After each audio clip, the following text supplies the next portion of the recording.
Hello guys, मैं हूं Garima Verma. Welcome to my YouTube channel Garima maths classes. Guys, आज हम बात करेंगे बीएससी एग्रीकल्चर की बुक एलिमेंट्री मैथमेटिक्स के अंदर इंटीग्रेशन जो चैप्टर है आपका, उसकी एक्सरसाइज नंबर 4। और 4 एक्सरसाइज को इस वीडियो के अंदर हम लोग कंप्लीट करने वाले हैं। तो स्टार्ट करेंगे कि इस एक्सरसाइज के अंदर किस टाइप के क्वेश्चंस हैं। देखो, इस एक्सरसाइज जो आपकी जो एक्सरसाइज 4 है, इसके अंदर क्या है, आपको क्या इसमें कंसिडर करना पड़ेगा। देखो, इसमें एक नई, अभी तक आप लोग क्या पढ़ते आ रहे थे। देखिए, अभी तक आप लोग क्या पढ़ते आ रहे थे। आपने एक्सरसाइज 1 किया, आपने एक्सरसाइज 2 किया, आपने एक्सरसाइज 3 किया। ठीक है, तो एक्सरसाइज 1 के अंदर आपने बिल्कुल सिंपल वाले क्वेश्चंस किए थे। ठीक है गाइस, बिल्कुल जो सिंपल साधारण क्वेश्चन थे, जो सिर्फ और सिर्फ आपके फॉर्मूला बेस्ड थे। ठीक है, सेकंड एक्सरसाइज में थोड़ा सा कुछ डिफरेंट था। इसमें कुछ एक आधे जो बीच के क्वेश्चंस थे गाइस, वो कुछ डिफरेंट थे। ठीक है, लेकिन वो भी कहीं ना कहीं आपके ओनली फॉर्मूला बेस्ड थे। थर्ड एक्सरसाइज में आप लोगों ने क्या किया था, आपको 1/√a² minus x square, 1/√a² आपको माइनस वाली x², या 1/√a², सॉरी अंडर रूट नहीं लगाना, x², ये इस टाइप के जो फॉर्मूले थे, इन फॉर्मूलों पे बेस जो आपके क्वेश्चंस थे, आपने वो किया।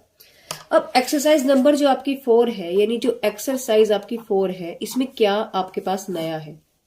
देखिए, इस एक्सरसाइज के अंदर आपको जो फॉर्मूले मिलेंगे, यानी जो क्वेश्चंस हैं, वो कुछ इस तरीके से है कि आपको किसी एक, आपको कोई भी क्वेश्चन जो दिया हुआ है, आप उसके अंदर किसी एक टर्म को, यानी एक पार्ट को, उसके किसी, आपको उसको टी मानना पड़ेगा।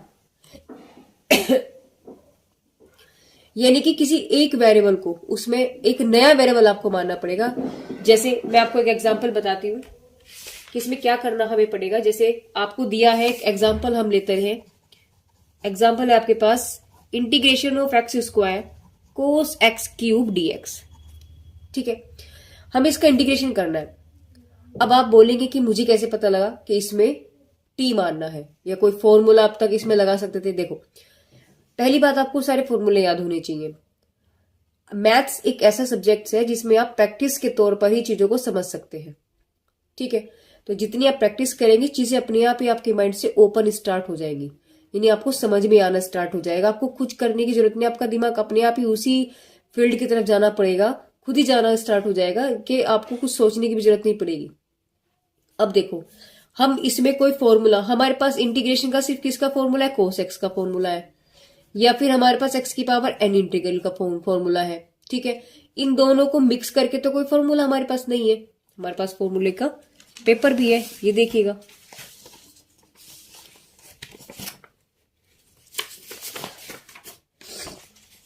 देखिए, x की पावर n का फॉर्मूला है, कोस x का है, लेकिन इन दोनों का एक साथ का कोई फॉर्मूला हमारे पास नहीं होता। ओके, तो यहां हमें क्या करना है, कोई इस तरीके के फॉर्मूले नहीं है कि हमारे पास 1/a² प्लस x² वाली फीलिंग दे दे, या अंडर रूट वाली फीलिंग दे दे। देखो, इनमें से कुछ ऐसा नहीं है कि ऐसा कुछ मैच हो रहा है या कुछ ऐसा बन रहा हो, हमारे पास वो भी नहीं बन रहा है। ठीक है, तो क्या करेंगे, देखिए, यहां आपको आइडिया लगाना है। आपको देखते ही समझ में आ जाएगा कि ये क्या इसमें दे रहा है। देखिए, अब यहां मैंने आपको बोला था, इस एक्सरसाइज के अंदर आपको टी कंसिडर करना है, किसी भी एक टर्म को, इन दोनों में से, 2 हो या 3 हो, उनमें से किसी एक टर्म को आपको टी कंसिडर करना पड़ेगा। तो टी आप किसे माने, ये सोचने वाली बात है। देखो, जो टी हम मानेंगे उसका हम डिफरेंशिएशन करेंगे, ये बात आप याद रखिएगा। टी जिसको हम मानेंगे उसका हम डिफरेंशिएशन करेंगे, और डिफरेंशिएशन का मतलब होता है पावर घटना। ठीक है, इसका मतलब क्या है कि टी हम उसे माने जिसकी पावर ज्यादा है। भाई, एक x² है, एक मेरे पास x³ है, 2 x की पावर है मेरे पास यहाँ पर। तो अब यहां सवाल ये उठता है कि किसको हम t माने। देखो, मैंने भी बोला कि t हमें उसे मानना है जिसकी पावर ज्यादा हो, क्योंकि डिफरेंशिएशन पावर कम कर देता है। आपको याद है ना, x की पावर n का जो dy/dx होता है, वो होता है n x की पावर n-1, पावर कम हो गई है।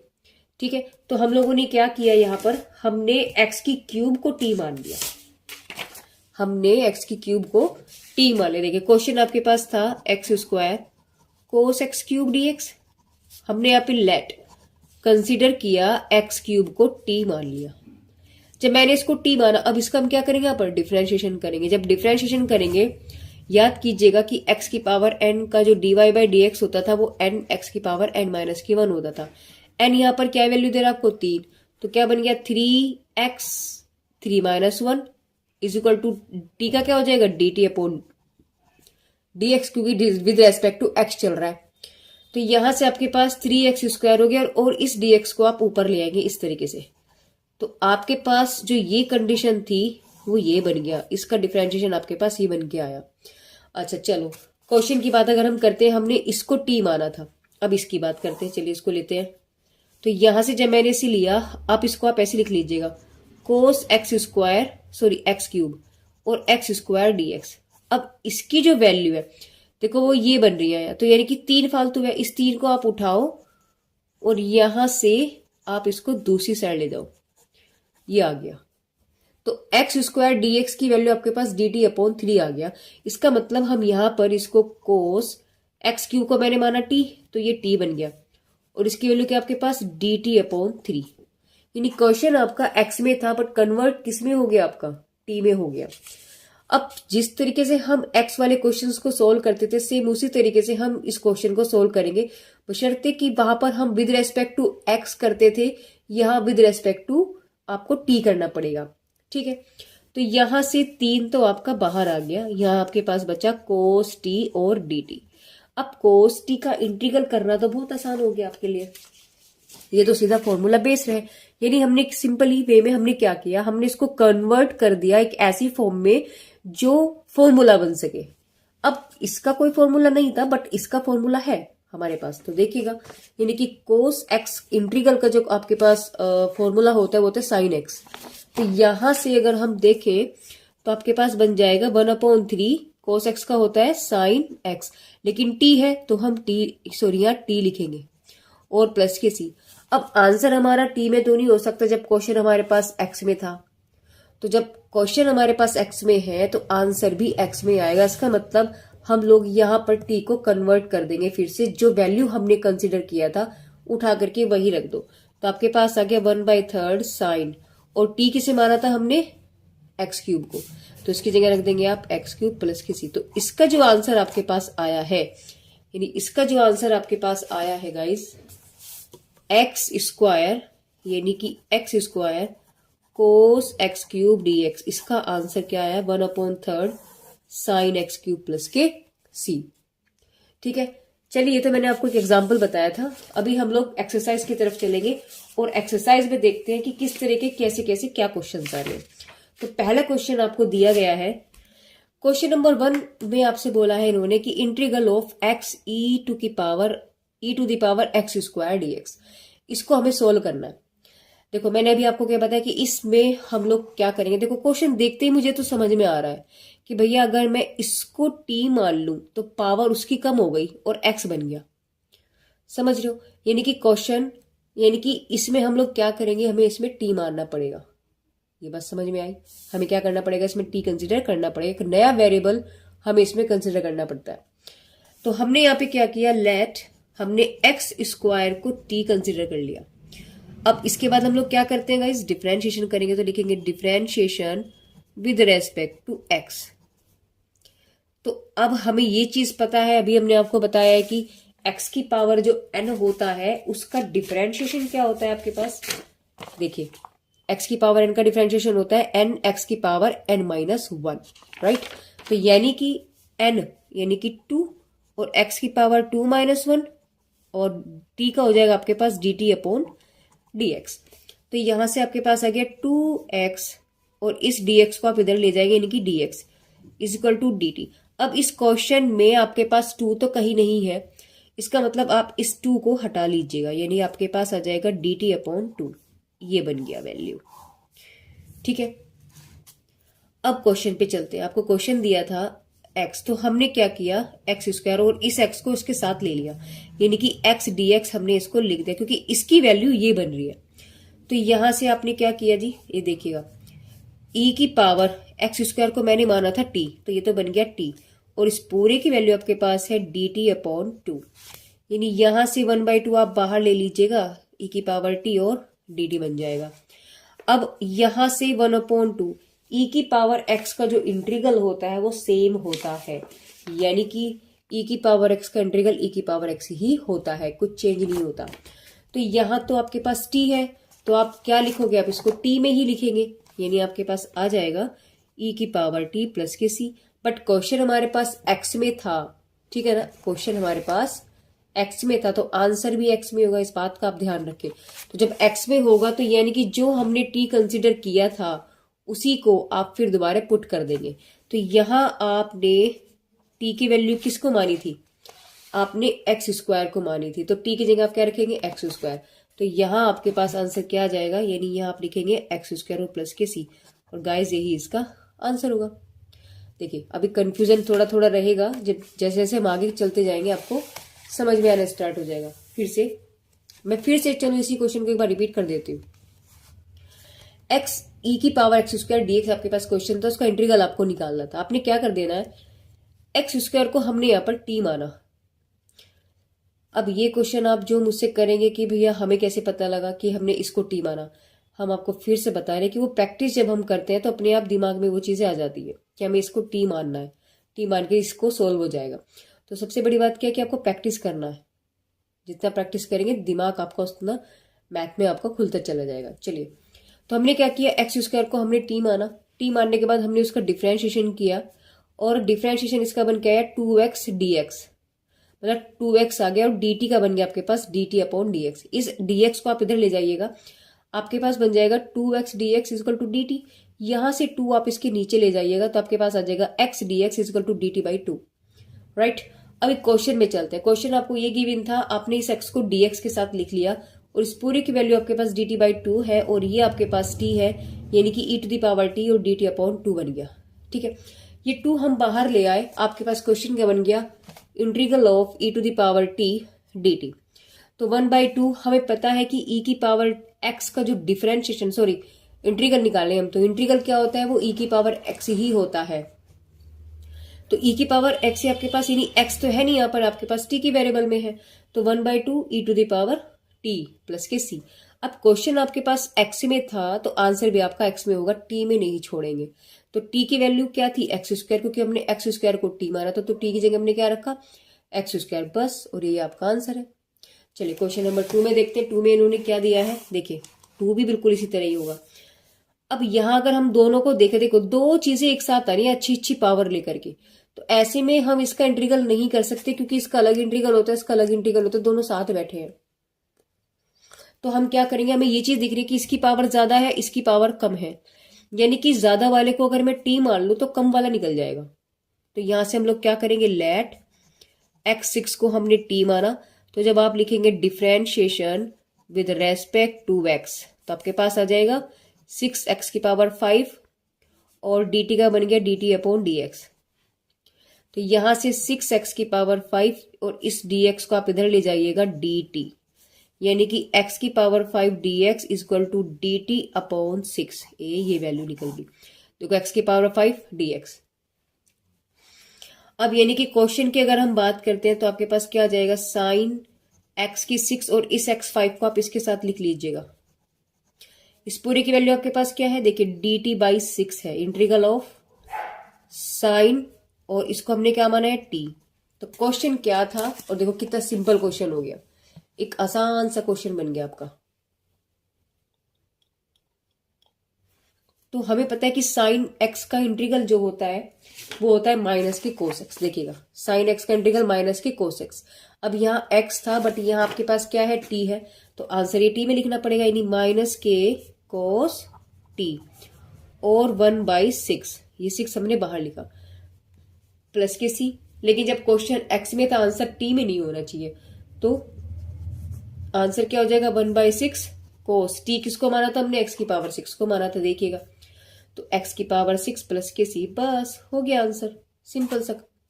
चलिए क्वेश्चन नंबर 3 में देखते हैं। क्वेश्चन नंबर 3 देखिए, 3 में क्या है, दिया है integral of x³ √1 + x⁴ dx।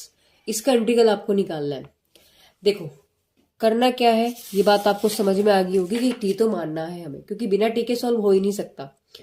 ठीक है, देखिए क्या करेंगे, अगर यहाँ समझने वाली बात है, दो तरीके हैं क्या, या तो मैं x की पावर 4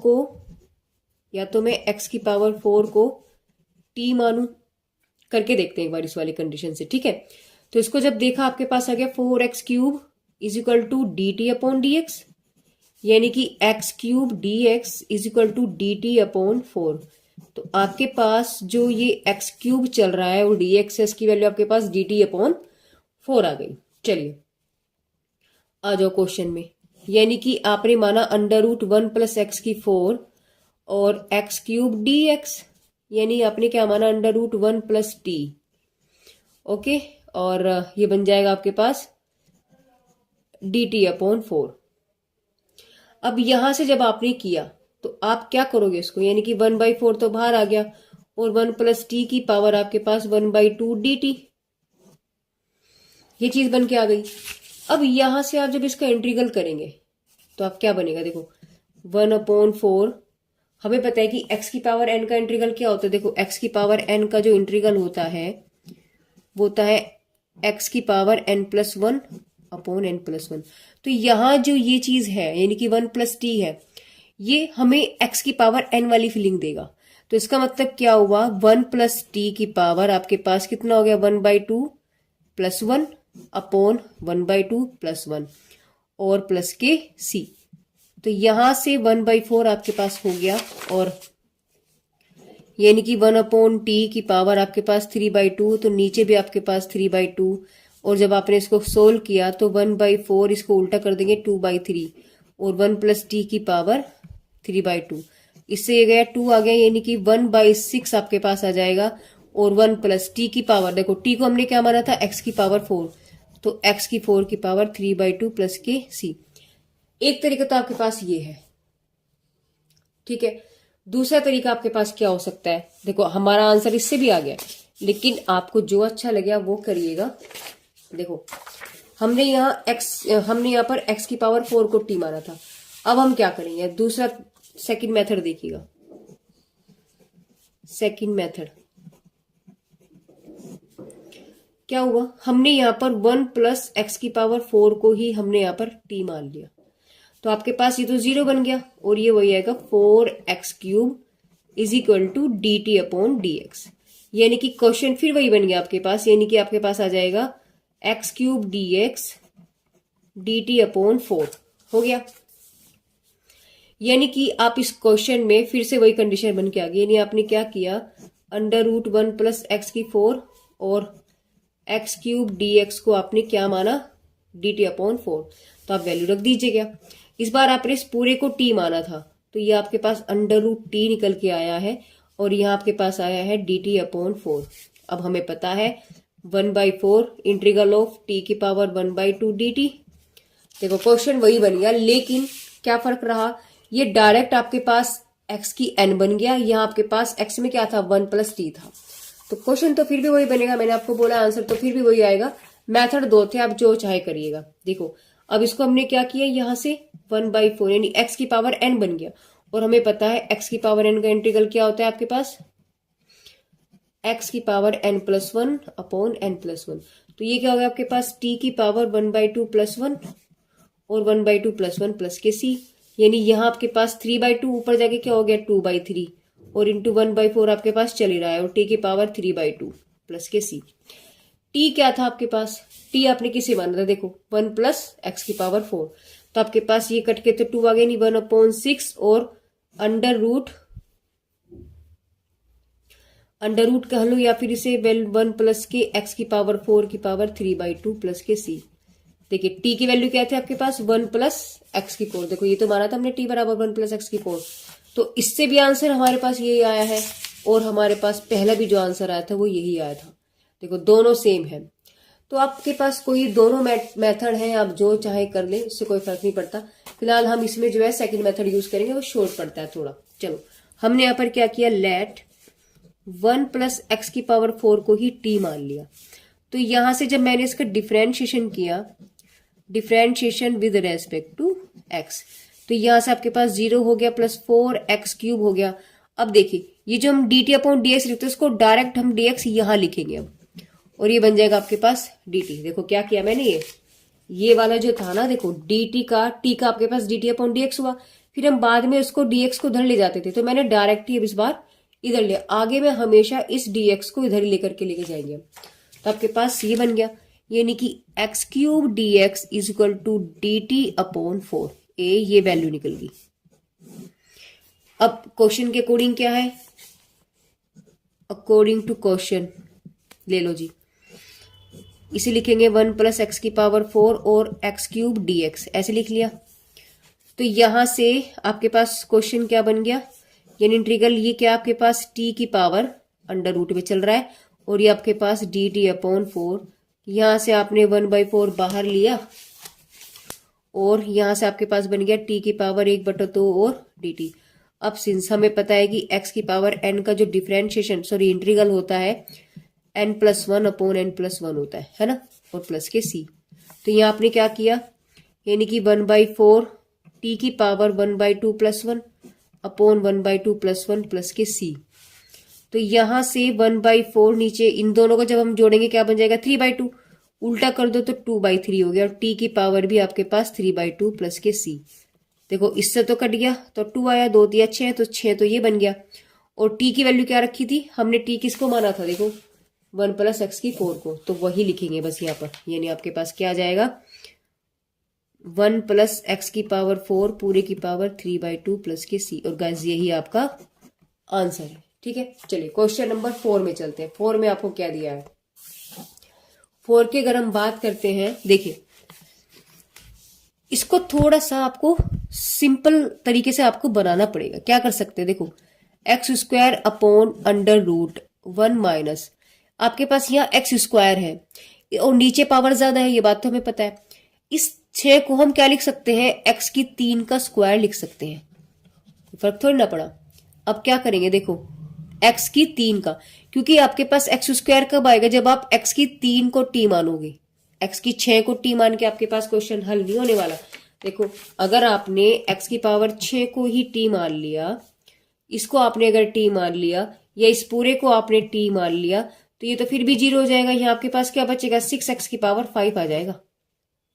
तो आपके पास 2 तो नहीं आया ना, तो इसका मतलब क्या हुआ, 2 तो आप, यानी कि इन जो डिफरेंशिएशन होता है पावर 1 कम होती है, तो यानी इससे 1 पावर ज्यादा होनी चाहिए आपके पास।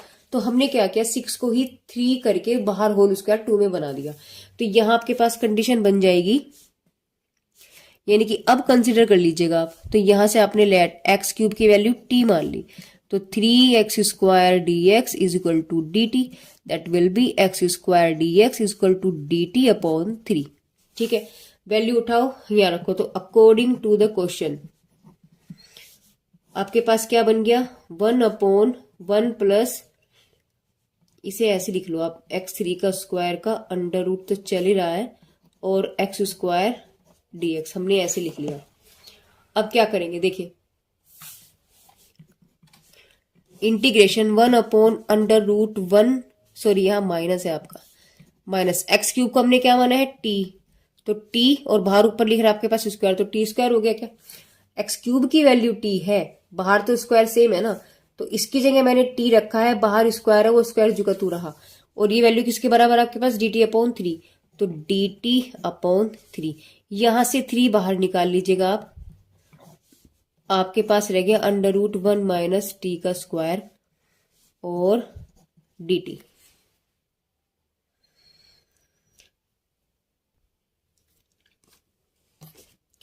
अब ये फॉर्मूला किसका बनना है आपके पास, यानी कि 1/√1 माइनस है x²। देखो आपके पास क्वेश्चन किसका बन रहा है, इंटीग्रल ऑफ 1/√1 माइनस x² किसका है, साइन इनवर्स x का। तो यहाँ तो x था तो इसलिए x है, यहाँ t है, तो आपके पास किसका फॉर्मूला बन रहा है, 1/3 साइन इनवर्स t। ठीक है, प्लस के c। अब t की वैल्यू क्या थी आपके पास, t आपने किसको माना था, देखिए x³ को, तो जहां आपके पास t है वहां आपके पास क्या आ जाएगा, x³, यानी कि 1/3 साइन x³ प्लस के c। बस गाइस यही आपके पास आंसर है। ठीक है, चलिए क्वेश्चन नंबर 5 पर चलते हैं और देखते हैं। क्वेश्चन नंबर 5 देखिए आप क्या करेंगे, यहां हम किसी t मान सकते हैं भाई, या अंडर√x ही है, और तो कुछ यहाँ पर है ही नहीं। फर्क सिर्फ इतना है, एक तो आपके पास एंगल बन रहा है, एक आपके पास नीचे आ रहा है। अब किसी को भी टी मान लो, मानना तो आपको किसको पड़ेगा, सिर्फ अंडर रूट एक्स को ही। तो अंडर रूट एक्स को आपने टी माना, इसका मतलब एक्स की पावर 1/2 को आपने टी माना। तो जब आप इसका डिफरेंशिएशन करेंगे, differentiation with respect to x, तो आपके पास आ जाएगा 1/2 एक्स की पावर 1/2 - 1 और dx बराबर dt, यानी कि 1/2। और वैल्यू जब हाफ में से बन गया माइनस के हाफ, तो नीचे आ गई वैल्यू आपके पास 1/2, क्योंकि माइनस में बचेगा, माइनस कहाँ गया, नीचे। तो dx इक्वल टू dt, इसका मतलब 1/2 under root x dx upon dt। अब क्वेश्चन में कहीं 2 तो है नहीं, इसका मतलब इस 2 को उठाओ और यहां ले जाओ, बस हो गया काम। अब क्या करना है, अब तो हो गया काम सारा। यानी कि आप क्या करेंगे, जहां जहां आपके पास अंडर रूट एक्स है वहां आप क्या करेंगे, इसको टी रखेंगे। लेकिन according to question, according to question देखो क्या करने वाले हैं। आपके पास क्वेश्चन क्या दिया था इन्होंने, cos under root x upon under root x dx. हमने इसमें क्या कर दिया, कोस अंडर रूट एक्स और इसे लिख दिया dx upon under root x, क्योंकि इसकी वैल्यू आपके पास 2dt निकल के आई। तो आप क्या करेंगे इसको, यानी यहां से आपके पास आ गया कोस, इसको तो t माना था, और इसकी वैल्यू आपके पास आ गई dt 2dt। इस 2 को बाहर निकालो, आपके पास आ गया कोस t और dt। अब कोस t का मतलब है कोस x, कोस x का इंटीग्रल, कोस x का इंटीग्रल साइन एक्स, ठीक है ना। तो यहां आपके पास निकल जाएगा 2 साइन टी प्लस के सी।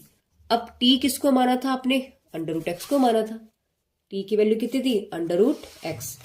तो यहां आपके पास आ गया sine under root x plus के सी। यानी क्वेश्चन आपके पास था cos under root x upon under root x dx. तो आंसर आपके पास क्या आया है, 2 sine under root x plus के सी। यही इसका आंसर है, ठीक है। चलिए क्वेश्चन नंबर 6 में चलते हैं और देखते हैं क्या कह रहा है वो। 6 की अगर हम बात करते हैं, देखो हमें, मैंने आपको अभी क्या बताया था कि जो ज्यादा पावर होती है इसको हम टी मान के चलते हैं। तो इस ज्यादा पावर को अगर मैं टी मान लू तो मैं इस पूरे को ही टी मान लू, क्योंकि अगर देखो मैं इस अकेले को टी मानू, अगर मैं एक्स क्यूब को टी मानू तब भी मेरे पास 3x² dx और dt आएगा। और अगर मैं a + bx³ को टी मानू तब भी यही आएगी वैल्यू। कैसे, क्योंकि ये तो 0 हो गया, ये b आ गया, और यहां से आपके पास 3x² dx हो गया इक्वल टू dt, यानी आपके पास 3x² dx equal to dt।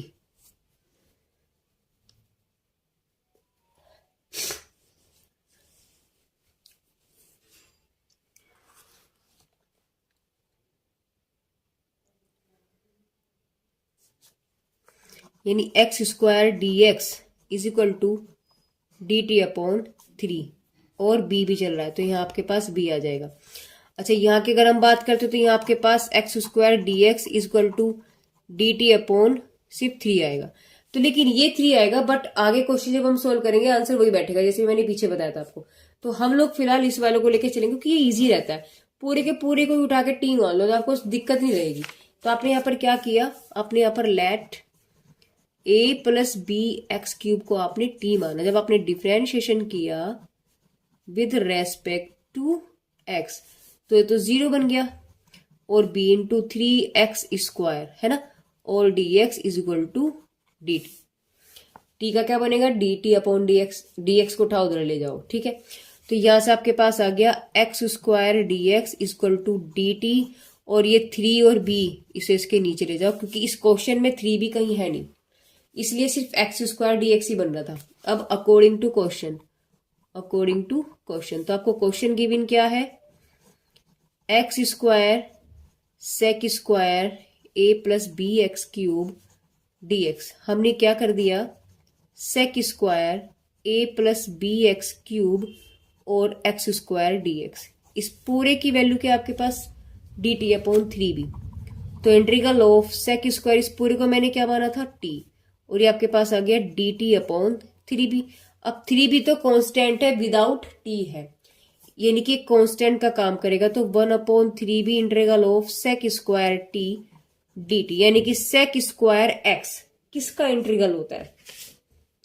देखना जरा, सेक स्क्वायर एक्स किसका इंटीग्रल है? टेन एक्स का। ठीक है, तो यहां आपके पास आंसर क्या आ गया? 1/3b टेन टी और प्लस के सी। अब टी किसको माना था हमने? इस पूरे को माना था, तो बस ये उठा और यहां रख दीजिएगा आप। तो 1/3b टेन आपके पास आ गया a plus B X cube और प्लस के सी, और यही इसका आंसर है। ठीक है, क्वेश्चन नंबर 7 की तरफ चलते हैं और देखते हैं उसमें क्या पूछा जा रहा है। क्वेश्चन नंबर 7 में अगर हम कहें, देखो ऊपर पावर आपके पास क्या है? X cube. देखते ही समझ जाओ कि जब यहाँ एक्स क्यूब है, इसका मतलब कहीं तो जो टी हम मानेंगे वो एक्स की पावर 4 में होगा कुछ ना कुछ। ठीक है, तो मैंने क्या किया, इस पूरे को, देखो अगर मैं एक्स की पावर 4 को टी मानू, कंडीशन तब भी वही रहेगी, और अगर मैं पूरे को टी मानू तो ज्यादा इजी रहेगा सोल्व करना, क्योंकि पूरा का पूरा ही खत्म हो गया। तो हम क्या करेंगे यहाँ पर, let a minus b x की पावर 4 को आपने टी मान लिया, तो ये तो कांस्टेंट है, डिफरेंशिएशन इसका कितना हो गया? 0 माइनस की b और x की 4 का हो गया आपके पास 4x की क्यूब। ठीक है ना, और dx is equal to dt, क्योंकि dt अपॉन dx आते से उठा करके हम यहाँ लिया, तो आपके पास आंसर क्या बन गया? x cube dx is equal to dt upon 4b। अब क्योंकि यहाँ क्वेश्चन में कहीं माइनस भी नहीं है, तो ये जो माइनस बचा है उसे उठाओ, इधर ले आओ। एक्स्ट्रा जितना भी आपके पास निकलते सब दूसरी साइड आप ले जाओ।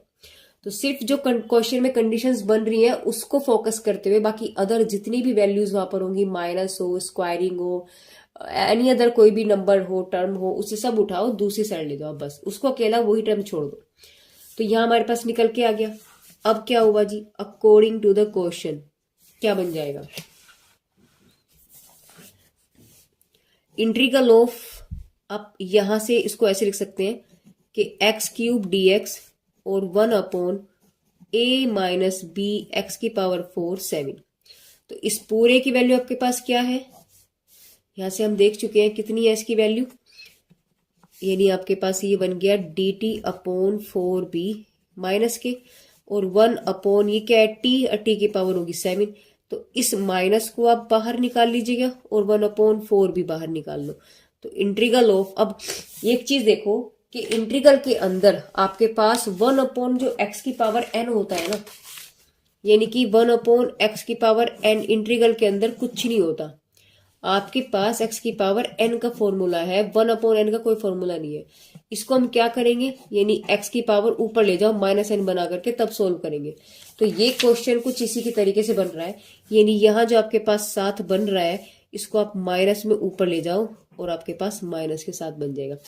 अब हमें ये चीज पता है कि x की पावर n का जो इंटीग्रल होता है वो होता है x की पावर n+1 अपॉन n+1। तो बस यही काम आपको यहाँ पर करना है, यानी कि माइनस के 1/4b टी की पावर माइनस के साथ +1 माइनस के साथ +1 प्लस के सी। यानी आपके पास क्वेश्चन क्या बन जाएगा? माइनस के 1/4b टी की पावर माइनस के 6 और माइनस के 6। इस माइनस से ये माइनस कैंसिल कर दीजिएगा आप, तो आपके पास आ जाएगा 6 चौक 24b, और टी की पावर 6 है तो टी की पावर 6 नीचे ले जाकर के इसको कर दीजिए। अब टी की वैल्यू क्या रखी थी हमने? a माइनस बी एक्स की पावर 4। बस अब तो यही काम रह गया, यानी यहाँ आपके पास क्या बन जाएगा? 1/24b 1/a minus b x की पावर 4, और यहाँ आपके पास पावर कितनी है? 6 प्लस के c। और गाइस यही आपके पास आंसर है। चलिए क्वेश्चन नंबर 8 की तरफ देखते हैं और देखते हैं कि वो क्या कह रहा है। क्वेश्चन नंबर 8 में भी देखो, अब अगर यहाँ टी मानने वाली बात है, किसको टी मान सकते हैं? मैंने आपको बोला था जो मैक्सिमम पावर होती है, तो जैसे यहाँ मैंने इस पूरे को माना था तो यहाँ पर भी हम इस पूरे को मानेंगे, खत्म हो जाता है, उससे वैल्यू शॉर्ट हो जाती है। तो माइनस के 4x³ को हमने क्या माना? टी। जब हम डिफ्रेंशिएशन करेंगे, लिख लीजिएगा differentiation with respect to x, तो जी कॉन्स्टेंट टर्म का तो 0 हो गया, -4 x³ का क्या हो गया आपके पास? 3x², और dx आ गया, इसका हो गया आपके पास dt। तो यानी कि देखो यहाँ आपके पास ना माइनस है, ना 4 है, ना 3 है, तो यानी कि बाकी सब वैल्यू, यानी कि x² dx को छोड़ दो, x² dx आपके पास आ जाएगा माइनस के dt अपॉन 12, 4 दिया 12 और माइनस इधर चला गया, तो इसकी वैल्यू निकल के आ गई। अब लिखेंगे अकॉर्डिंग टू क्वेश्चन गिवन है आपके पास क्या? e की पावर 3 माइनस 4x की क्यूब और एक्स स्क्वायर dx। इंटीग्रल ई की पावर, इस पूरे का क्या वैल्यू है, टी माना था हमने, देखो इस पूरे को, ये वैल्यू किसकी आई आपके पास, माइनस के dt/12। तो क्या करेंगे, यानी कि माइनस के 1/12 और इंटीग्रल ऑफ ई की पावर टी और dt, माइनस के 1/12। अब ई की पावर एक्स का जो इंटीग्रल होता है वो ई की पावर एक्स होता है, तो बस हमने क्या कर देना है, यानी कि ई की पावर टी ही रह जाएगी प्लस के सी, और 1/12 ई की पावर टी किसको माना था हमने, 3 - 4x³ को उठाओ और वहां रख दो, तो यहाँ क्या आ गया आपके पास 3 - 4x³ प्लस के सी, और गाइज यही इसका आंसर होता है। चलते हैं इस एक्सरसाइज का जो लास्ट क्वेश्चन है, क्वेश्चन नंबर 9, उसमें क्या पूछा जा रहा है, चलिए देखते हैं। क्वेश्चन नंबर 9 में देखिए मैंने आपको क्या बोला था, जो मैक्सिमम पावर होती है उसको हम टी मानते हैं, तो जो छोटी पावर x² है और बड़ी पावर आपके पास x³ है, किसको टी मानेंगे हम, x³ को, तो x³ को हमने क्या माना, टी माना। अब यहां से जब मैंने टी माना, जब इसका डिफरेंशिएशन किया, differentiation with respect to x, तो क्या निकल गया आपके पास 3x² dx equal to dt, यानी कि x² dx equal to dt/3। Okay, अब देखो यहां से अकॉर्डिंग टू क्वेश्चन, तो आपको क्वेश्चन दिया है, इसको लिख लीजिएगा साइन x³ और इस x² को इसके साथ लिख लो, यानी x² dx, इसे एक साथ लिख लीजिएगा, क्योंकि इसकी वैल्यू क्या बन के आई आपके पास dt/3। तो आपके पास आया इंटीग्रल ऑफ साइन, इसको हमने माना था t, और ये बन गया आपके पास dt/3। 3 को बाहर निकाल लीजिएगा क्योंकि कांस्टेंट है, आपके पास आ गया sine t dt। Integral of 1/3 sine t का इंटीग्रल आपके पास क्या होता है, माइनस के कोस एक्स होता है, देख लीजिएगा साइन एक्स का इंटीग्रल माइनस के कोस एक्स। तो यहां आपके पास क्या बचा, यानी कि माइनस के कोस टी प्लस के सी, इस माइनस को बाहर निकाल लीजिएगा, तो माइनस के 1/3 होगा कोस टी की वैल्यू क्या रखी थी हमने, देखो क्या था x³, बस यहाँ क्या आ जाएगा आपके पास x³ और प्लस के सी, ये लीजिए, हो गया आंसर। कितने सिंपल क्वेश्चन है, कोई डिफिकल्ट नहीं है, कुछ नहीं। तो चलिए गाइज, यहाँ पर आपकी जो एक्सरसाइज नंबर 4 है उसके 9 के 9 क्वेश्चंस कंप्लीट होते हैं। तो गाइज मेरे वीडियोस आपको कैसे लग रहे हैं, प्लीज कमेंट बॉक्स में कमेंट करके जरूर बताइएगा।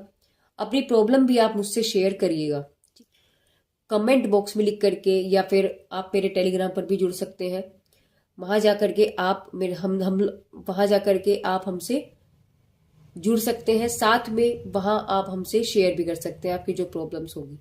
ठीक है, कोशिश की जाए कि आपकी प्रॉब्लम्स का हर सॉल्यूशन निकाला जाए, हल निकाला जाए, उसको सोल्व किया जाए।